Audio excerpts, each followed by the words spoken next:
El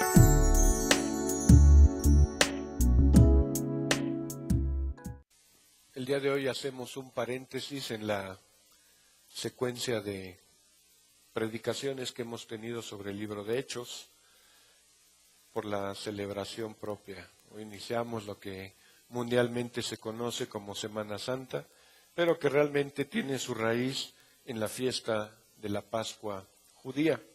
Y ya vimos ahí el texto en el video de Mateo, que corresponde a Mateo, los primeros 11 versos. Vamos a reflexionar entonces sobre lo que Sociedad Bíblica llamó en algún momento en su publicación la entrada triunfal de Jesús a Jerusalén. Vamos a orar. Padre, en esta hora rogamos la dirección de tu Espíritu Santo, que toque nuestros pensamientos y nuestros corazones, para que la meditación en nuestro corazón sea grata delante de ti en esta hora. Amén y amén. El tiempo de la Pascua había llegado. Todo el pueblo de Israel se estaba preparando para una de las celebraciones más importantes del pueblo, la fiesta de la Pascua. ¿Qué era la fiesta de la Pascua? Había 3 fiestas que hasta hoy los judíos celebran: la fiesta de la Pascua, la fiesta de los tabernáculos y la fiesta del Pentateuco, del Pentecostés. Y entonces la fiesta de la Pascua tenía que ver con la celebración de la liberación del pueblo de Israel. Lo que a lo mejor los mexicanos llamaríamos algo así como las fiestas patrias, ¿no? ¿Cuándo es las fiestas patrias? Pues en septiembre. Y aunque tenemos un día específico de celebrar, que es el 15 de septiembre, el grito y toda esta pachanga, pues todo el mes lo celebramos como el mes de las fiestas patrias, ¿no es cierto? Y de alguna manera hay colores, hay banderines, hay fiesta, hay vendimia no. Siempre decimos vendimia, eso está mal. Es las viandas, la venta de las viandas. La vendimia es la fiesta de las uvas, es la cosecha de las uvas. Y mucha gente dice, hay vendimia, y yo nunca veo las uvas. Hay garnachas, hay quesadillas y cosas por el estilo. Son las viandas realmente. Y así celebramos los mexicanos. Y los judíos no tenían una cuestión muy diferente a la nuestra. Después de todo, era una fiesta y era una fiesta de liberación. ¿Qué es lo que recordaban específicamente? Recordaban la última noche que habían pasado en Egipto. Habían pasado 9 plagas que Dios había hecho a través de Moisés para mostrar su poder al faraón y a los egipcios. Pero faltaba la última, que era la muerte de los primogénitos. Y entonces Dios instruye a Moisés, y Moisés a su vez instruye al pueblo para que sacrifiquen un cordero, lo cocinen para comer, y con la sangre del cordero iban a pintar las puertas y las ventanas, porque en algún momento de la noche el Espíritu de Jehová iba a pasar por el pueblo de Egipto. Y donde no hubiera esta señal, ahí entraría este Espíritu y mataría a los primogénitos de la casa. Y esto incluía a los animales, así que los animales que tenían crías, también sus primogénitos iban a morir. Así que la fiesta de la Pascua es una fiesta, a diferencia de la nuestra, cuando tenemos chicharrón y guacamole y cosas por el estilo, hacían una preparación del cordero con hierbas amargas. Y la tenían que comer de pie, porque en cualquier momento el Señor iba a decir, vámonos fuera de Egipto, ya son libres. Y entonces el pueblo tenía que estar listo y dejar su cena, dejar su cafecito, dejar sus galletas, dejar lo que tenía en ese momento y moverse, porque era el momento de la liberación. Eso es lo que iban a celebrar los judíos. Y en ese contexto, Jesús decide estar en Jerusalén en esos días. Ahora, si usted ha leído los evangelios, se habrá percatado que el tiempo que Jesús pasaba en Jerusalén era muy poco. casi siempre andaba en otros lados, predicando, sanando, visitando. Pocas veces estaba él en Jerusalén, aunque era la capital, y en un sentido diríamos era su capital, era su ciudad, porque Jerusalén, dos palabras, Jerusalem, quiere decir la ciudad de paz. Y Jesús era el príncipe de paz. Así lo había profetizado Isaías, el príncipe de paz. ¿Y dónde iba a vivir el príncipe de paz? En la ciudad de paz. Así que Jerusalén era la ciudad propia de Jesús. Sin embargo, Jesús desarrolló su ministerio fuera de, lo cual a mí me hace sospechar que mucho de lo que hacía el Señor Jesús en su ministerio, predicando, sanando, liberando, exhortando, animando, lo hizo fuera, y yo diría inclusive en algunos momentos, en contra de la religiosidad establecida. Porque ese era el pleito de los fariseos. ¿Por qué andas con los pecadores? ¿Por qué no vienes acá? Y se enojaban mucho los fariseos porque Jesús tenía un ministerio fuerte, contundente, que cada vez venía jalando más y más y más personas. Y aquellos decían, si nosotros somos aquí la religión oficial, ¿por qué no vino a través de nosotros? Y eso me ha llevado a sospechar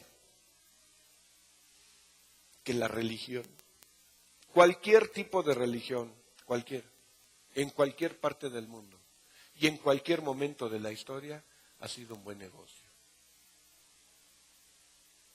Los oficiales de las religiones siempre han sacado provecho de la religión o a través de la religión del pueblo. Y Jesús se fue directo al pueblo, así que se acercaba la Pascua, venía la fiesta del pueblo de Israel que duraba una semana y Jesús decide entrar al pueblo. Así que les pide aquí a algunos de los discípulos que vayan en el proceso que va bajando él de Betania a Jerusalén. Betania es más o menos 3 kilómetros de distancia de Jerusalén, así que podríamos decir más o menos como de Calzada de Tlalpan a Cuauhtémoc. Estaba Jerusalén y ahí estaba Betania. Betania era el pueblo donde vivían los amigos más cercanos de Jesús. ¿Se acuerdan quiénes eran? Lázaro y sus 2 hermanas, Marta y María. Así que frecuentemente Jesús se la pasaba en casa de sus amigos ahí en Betania. Pero entre Betania y Jerusalén estaba un pueblito, una aldea, que se llamaba Betfagé. Así que Jesús viene bajando, literalmente bajando, porque viene la montaña y Jerusalén está en un valle, viene bajando de Betania hacia Betfagé y les dice a los discípulos, tráiganme un par de burros que están ahí, una burra y su cría, un pollino, un burrito. El burro era, de acuerdo a lo que la Escritura dice, una bestia de carga que nunca se había usado. Entonces la idea era estrenar a un burro, entrar con un burro nuevo. Pero difícilmente el burro se iba a dejar llevar si su madre no iba con él. Los burros son unos animales muy necios, por eso se les llama burros. Y por eso cuando nos topamos con alguien que es bien necio, le decimos, eres un burro, porque hay este paralelismo entre, ¿cómo se le llamaría? La burriedad y la necedad. Parece que van muy de la mano. Y entonces un pollino no se iba a dejar llevar si no iba su madre con él. De alguna manera es una forma de sentirse seguro. Así que les pide que traigan a la burra y a su cría para poder entrar al pueblo de Jerusalén.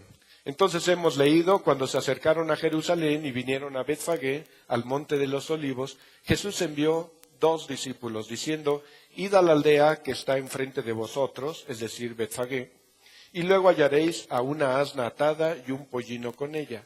Desatadla y traédmelos. Y si alguien os dijere algo, decid, el Señor los necesita. Y luego los enviará. Y uno diría, qué cosa tan extraña. Jesús va a entrar al pueblo, ¿para qué querrá un burro? ¿Cuántas veces habría entrado Jesús a la ciudad de Jerusalén en burro? Pues por lo visto nunca. Y las veces que iba de visita no necesitaba el burro. Jesús era bueno para caminar. Y nosotros leemos el Evangelio y siempre caminar. Los caminos, las aldeas, el lago, en fin, no necesitaba el burro. ¿Por qué necesitaría ahora el burro para entrar? Porque Jesús, y hemos leído el Evangelio de Mateo, Mateo escribe el Evangelio para los judíos. Por lo tanto, cuando Mateo está escribiendo, tiene que pensar como judío. ¿Y cómo pensaban los judíos?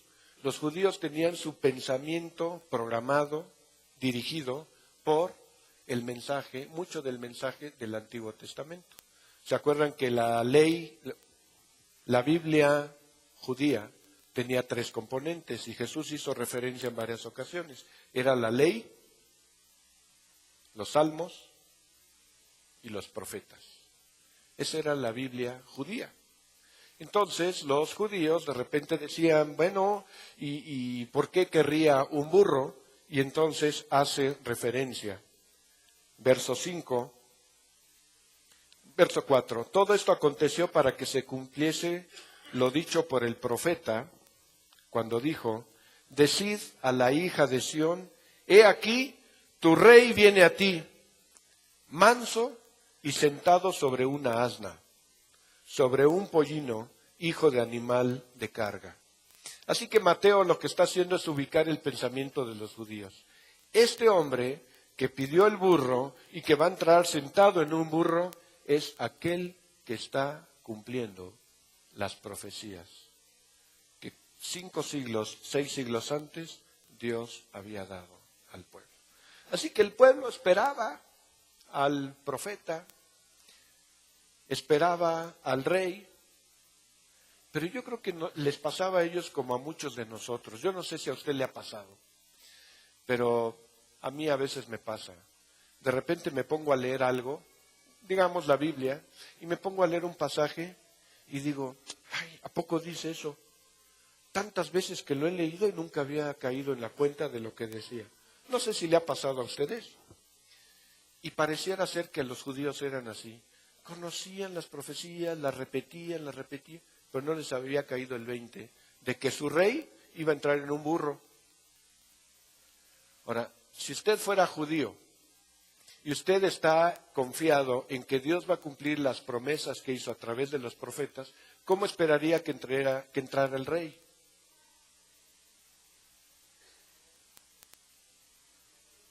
Pues como en burro, y no en cualquier caballo.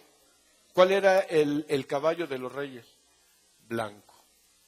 El caballo blanco, justamente. ¿Cómo en un burro? Así estaba profetizado. ¿Y quién va a entrar en el burro? El rey. A mí me parece a veces hasta una parodia lo que hacía Jesús con esto y lo que Dios había profetizado. Pero ahí estaba, 5 siglos antes de que el rey iba a entrar en un burro. Entonces, lo que está haciendo Jesús al decirle a los discípulos, vayan y tráiganme a ese burro y a su mamá para entrar, lo que está haciendo Jesús es encarnar las profecías que se habían hecho acerca de él. Así que no cabe ninguna duda de que Jesús sabía quién era, Jesús sabía cuál era su misión que tenía que cumplir y Jesús entendía los tiempos. Eso es algo muy importante. Usted recordará, y si no, lea capítulos, por ejemplo, el capítulo 4 de Lucas, cuando Jesús entra en la sinagoga y le dan el rollo para que lea, y empieza a leer al profeta Isaías, donde dice, y el Espíritu del Señor está sobre mí, por cuanto me ha ungido a hablar a los cautivos y liberar a los oprimidos, esa parte. Y dice que cuando terminó lo enrolló y se sentó. Y la tradición era que una vez que terminara de leer, todos estaban expectantes a que diera un comentario.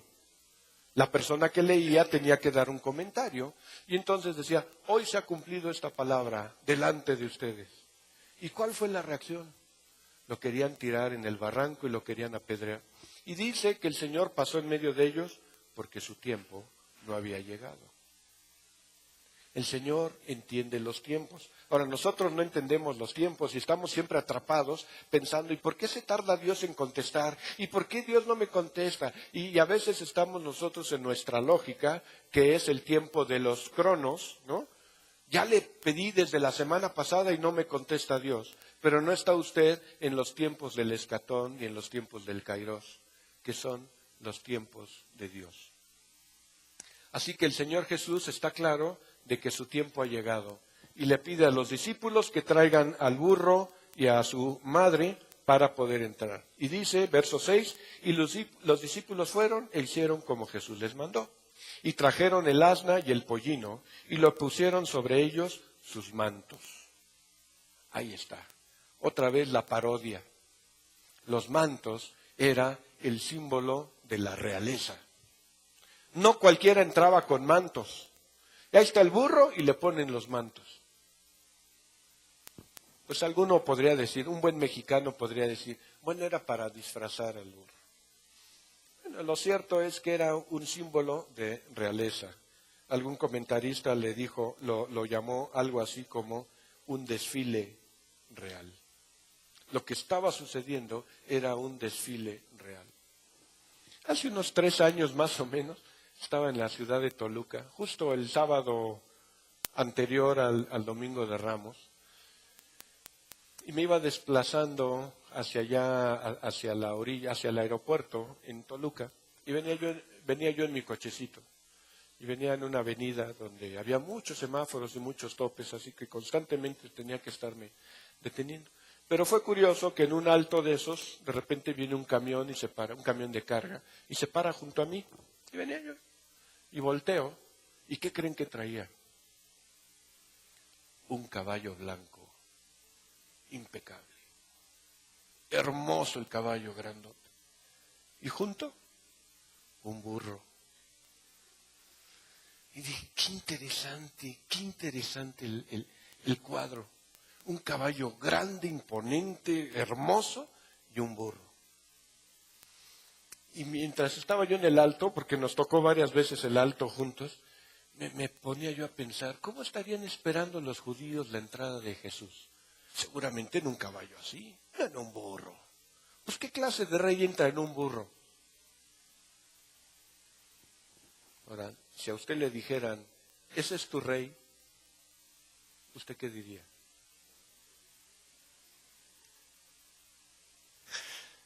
¿Usted qué diría? Bueno, pues es para lo que nos alcanzó. No. Algunos dirían eso, pues ¿qué quiere? Pues con el presupuesto que teníamos, pues nomás para un borrico. No, estaba profetizado. ¿Me explico? Ya Dios había escogido desde muchos siglos antes que así iba a entrar Jesús a la ciudad. Y que además iba a ser reconocido como rey. Así que dice que trajeron el asna, al pollino, le pusieron sobre ellos sus mantos y él se sentó encima. Y ahí va entrando. Y curiosamente, eso es algo que a mí me llama la atención. Porque la gente iba entrando y saliendo, era la ciudad, se estaban haciendo los preparativos para la fiesta nacional. Y dice, verso 18, y la multitud era muy numerosa. ¿Cuál multitud? Pareciera ser que la presencia de Cristo empezó a atraer a la multitud. Y la gente se empezó a sumar, y se empezó a sumar, y se empezó a sumar. Dice que la multitud era muy numerosa y tendía sus mantos en el camino. Y otros cortaban ramas en los árboles y los tendían en el camino. Símbolo otra vez de un cortejo real. Jesús pidió un burro. La gente cortaba ramas y ponían sus mantos en una especie de alfombra real, una alfombra de bienvenida.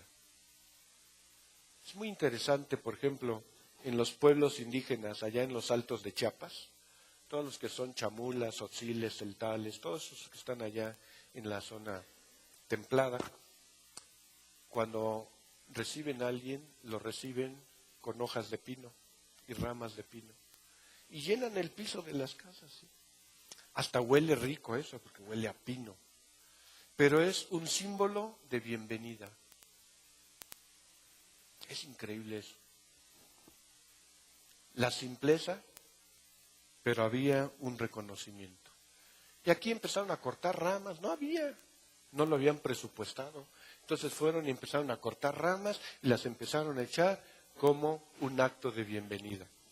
Ahora, el pueblo de Israel, especialmente los jerosolamitas, que son los oriundos de Jerusalén, lo que hacían era que le daban la bienvenida a todos los paisanos que venían a la celebración y aún a los que no fueran paisanos. Había mucho turista que llegaba, así como aquí en el Zócalo usted se va el 15 de septiembre al Grito y se va a topar con mucho extranjero también que vienen a ver cómo es esto y a celebrar y todo. Lo mismo pasaba en Jerusalén.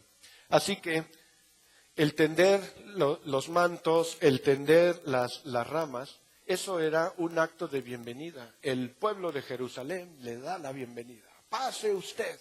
Era la alfombra de bienvenida. No tenía que ver específicamente con que fuera Jesús. Esa era una situación que se repetía constantemente. Pero ¿qué hizo la diferencia? Dice que entonces la gente iba delante de él y los que iban detrás aclamaban.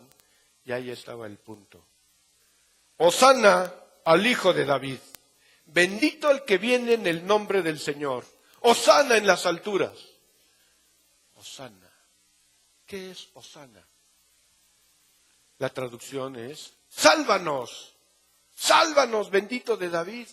La gente sabía que la salvación iba a venir por el linaje de David, porque eso también había sido profetizado. Y justamente Mateo capítulo 1, hablando de la genealogía de David. Y ahí establece que de la genealogía de Jesús. Y ahí establece 3 bloques de 14 generaciones en donde aparece el rey David como parte de la línea de donde debía venir Jesús. Así que la chamacada, los chiquillos, las chiquillas que estaban ahí, que empiezan a gritar, yo me imagino que sin saber lo que estaban diciendo. Y eso me ha llevado a preguntar, ¿cuánta gente en las celebraciones religiosas grita y hace cosas y se compromete y llora y no entiende lo que está pasando? Cargan su cruz, se dan sus latigazos, ¿no? Hacen muchas cosas. Me acuerdo hace como unos 10 años, quizás, 10 años, estábamos el pastor Raimundo y yo en otra iglesia. Estábamos celebrando la Pascua, la Semana Santa, y teníamos un culto el jueves en la noche. Habíamos decidido hacer un culto el jueves, un culto el viernes, ¿no? Y entonces estábamos ahí listos para recibir a la gente. Y nadie. Y entonces empezó el culto y pues estábamos todos los de casa. Y decíamos, no, pero queremos que sea un culto evangelístico, pues estamos siempre los mismos. Y teníamos un par de diáconos que parecían guaruras y estaban puestos en la puerta, ¿te acuerdas? Y estaban ahí. Y de repente pasa una señora bajita, menudita, así con su ramo de flores, que había ido a la iglesia a que se las bendijeran, ¿no? Y de regreso a su casa que la agarran estos dos. A ver, pase usted acá. ¡Pum! Y que la plantan. Y ahí se quedó en el culto, ya estaba atenta. Y cuando hicimos el llamamiento, fue la única persona que se convirtió esa noche. Y hasta hoy, ahí sigue. Usted la debe recordar, hermana. Se llama Rosita. Rosita fue la única que entró esa ocasión y se convirtió. Y dijimos, por esa mujer valió la pena el culto. Eso es lo que dice la Escritura, ¿o no? Que por uno que se convierte hay fiesta en el cielo. Bueno, si hay fiesta en el cielo, aquí también debemos hacer fiesta. Por uno que se convierta. No van a faltar los contadores que digan, eso no es rentable, hay que convertir más. Bueno, esa es otra historia. Pero aquí entonces lo que está sucediendo es que la gente empieza a identificar que hay algo inusual y empiezan a cantar, ¡Hosana al que viene en el nombre de David! ¡Hosana en las alturas! ¿Y qué quiere decir eso? Sálvanos. Sálvanos. ¿Será que en el fondo la gente estaba expresando algo que debían expresar, aunque no lo entendieran? Y yo me atrevo a pensar que sí. Y lo voy a decir de otra manera. A veces nosotros estamos haciendo cosas que no entendemos, pero que estamos haciendo que se cumplan los propósitos eternos de Dios. Y a veces uno dice, ¿por qué me pasó esto? ¿Y por qué? Y pues yo no quería que la cosa fuera así, o yo había planeado otra cosa, y usted a veces no entiende. Pero en el fondo lo que está sucediendo es que se están cumpliendo los propósitos eternos de Dios. Y entonces dice que la multitud venía cantando y la gente que iba delante y a los de atrás aclamaban diciendo, Hosana en las alturas. Y cuando entró él en Jerusalén, dice Mateo, toda la ciudad se conmovió. Ahora, ¿cómo se conmovió? Y esto es lo que a mí me sorprende. ¿Cómo se conmovió la población? Dice que se preguntaban, ¿quién es este? O en buen mexicano, ¿ya sé quién es? Entra en burro, con mantos, la multitud le sigue, le vienen aclamando, cortan ramas, lo vienen aquí reconociendo. ¿Y este quién es? Ahora, esa es una pregunta que usted tiene que responder el día de hoy. ¿Y este quién es? Y vean la respuesta. La gente decía, este es Jesús, el profeta de Nazaret de Galilea. ¿Cómo la ve? ¿La respuesta era correcta o no?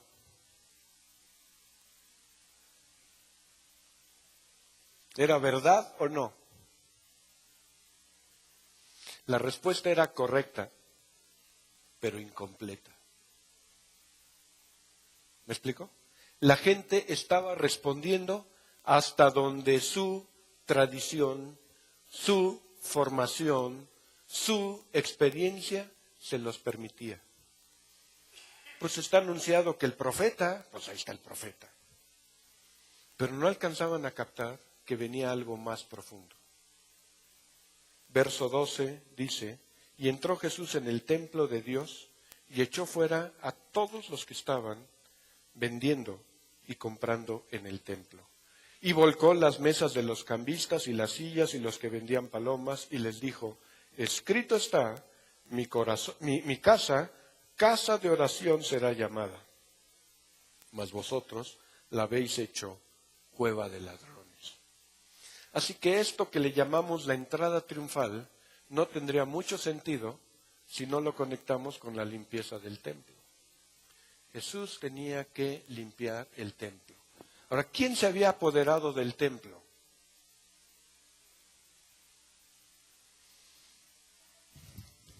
Los religiosos.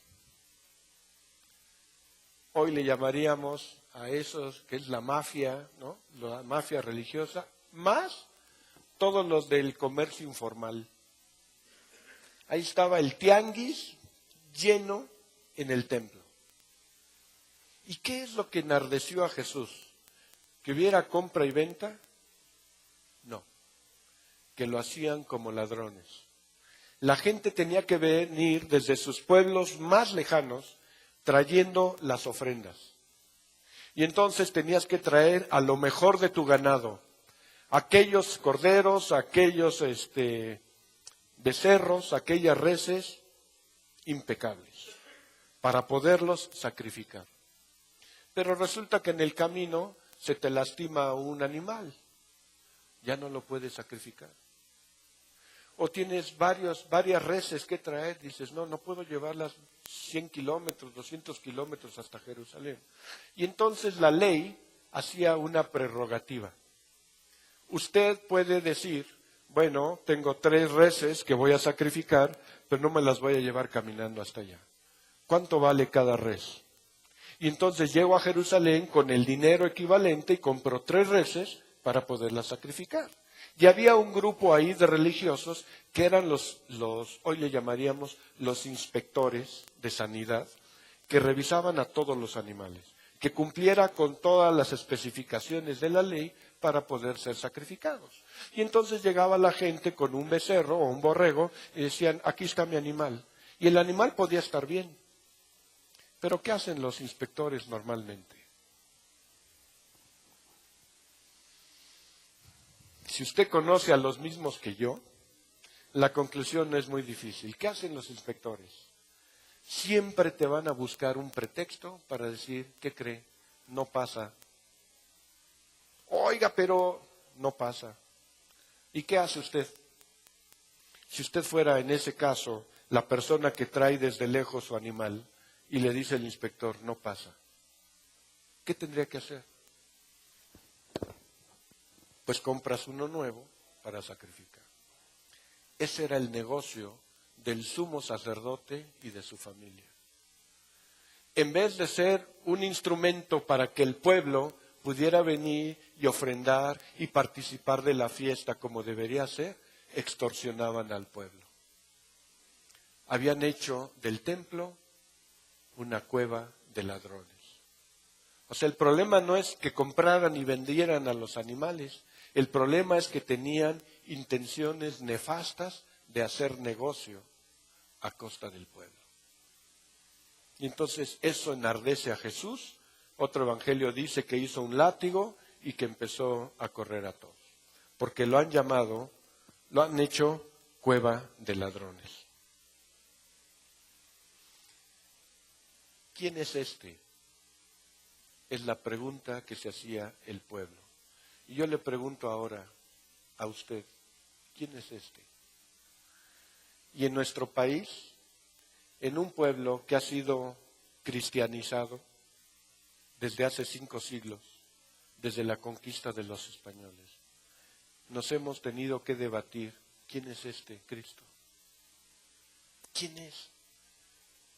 Y la gente se siente cristiana en este país en automático porque ya me bautizaron, se siente cristiana porque ya cumplió con algunas cuestiones religiosas.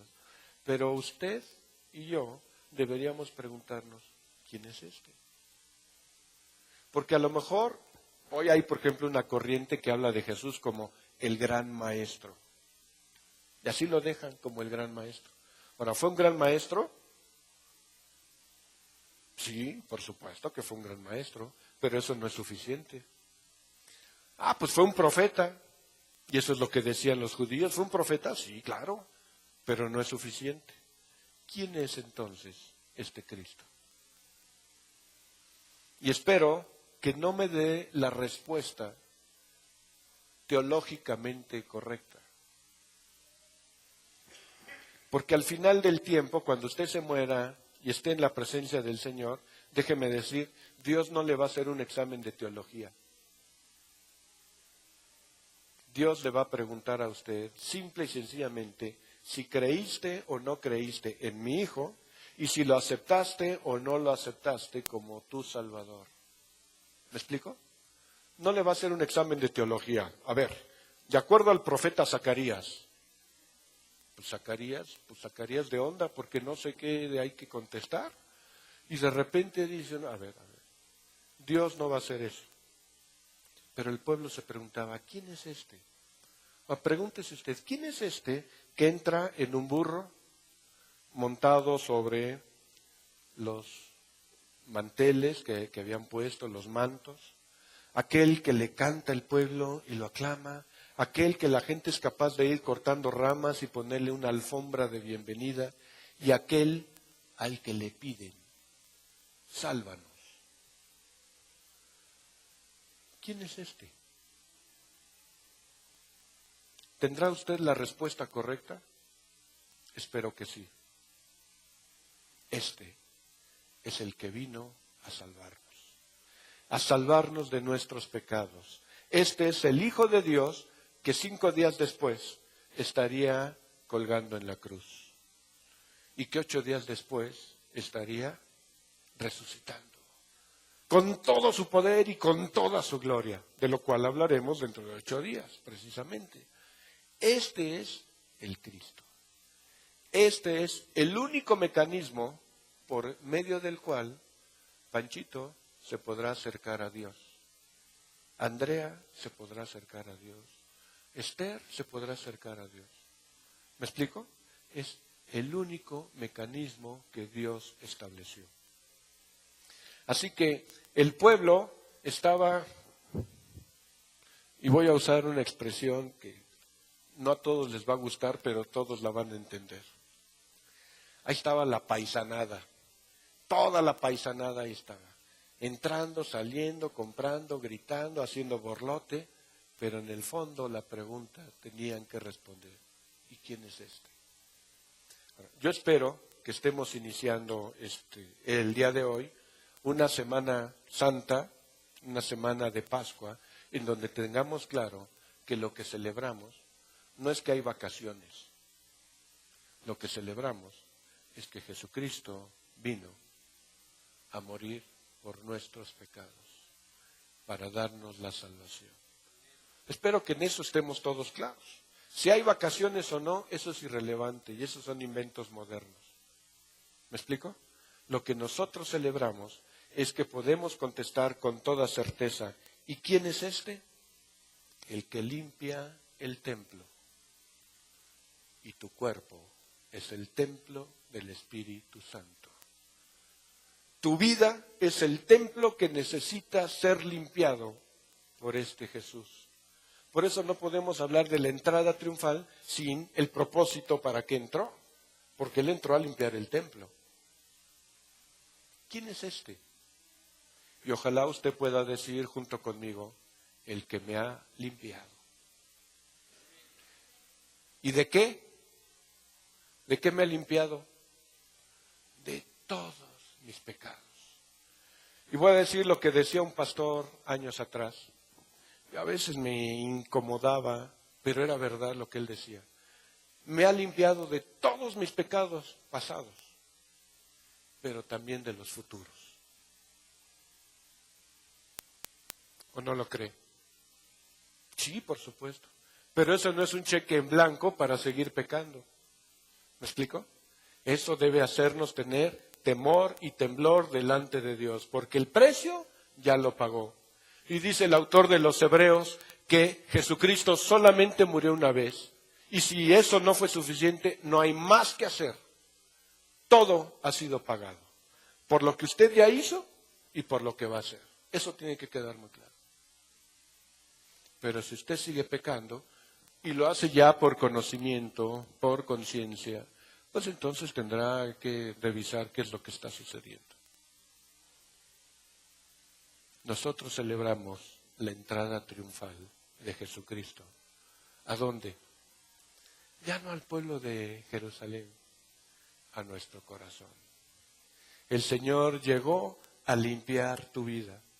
El Señor vino a sacar toda la cochinada, toda la pudredumbre, todo lo que es producto del pecado, para que puedas iniciar una relación personal con el Señor. Y entonces puedas tener la respuesta correcta. ¿Quién es este? El Hijo de Dios. El Cordero de Dios que quita el pecado del mundo. Eso es lo que celebramos. Y espero que en esa lógica tengamos una Semana Santa de verdad reflexiva, en donde podamos poner nuestros pensamientos alineados al pensamiento de Dios, en donde nuestras decisiones las empecemos a alinear al pensamiento y a los propósitos de Dios.